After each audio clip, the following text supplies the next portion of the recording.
fact of the matter is this. Everybody has been in a situation in their lives where they saw something and they needed to say something. There's atrocities that happen around us every single day, from a social injustice based on race, based on just the choices that we make. Sometimes we're not always the most tolerant ourselves. Sometimes we can be the individual that's inflicting harm just because of the prejudices that we hold before they get checked.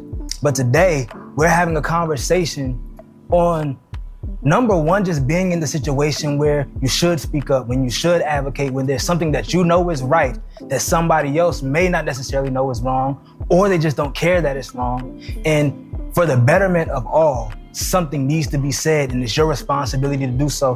Which at one point, you brought to our attention that in the case of Saul, right, when he instructed his lead servant to kill 85 priests of the Lord, a task that not even his soldiers would do, you brought to our attention for one man to kill 85 people.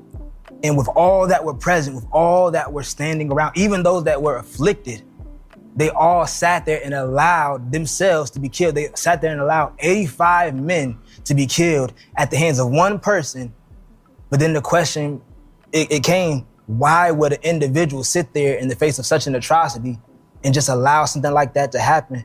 And I guess I like to say, just because I learned this from you, the question came from you, like how could a person even begin to wrap their head around an idea like that? Like, I know we have the questions here, but just talking about that a bit more, and especially given the context, like how could something like that parallel to what we see today?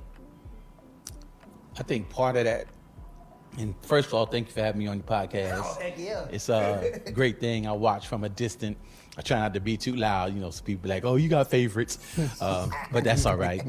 But to answer the question is, I think we become at times comfortable with toxic and abusive people. That's facts. To the point that when they are toxic and abusive, we utilize phrases like, oh, that's just Brother Bradley. We kind of excuse the atrocities that they're doing because of the longevity of the relationship, or the fact that we are intimidated by them and we lack the courage to deal with what they're doing.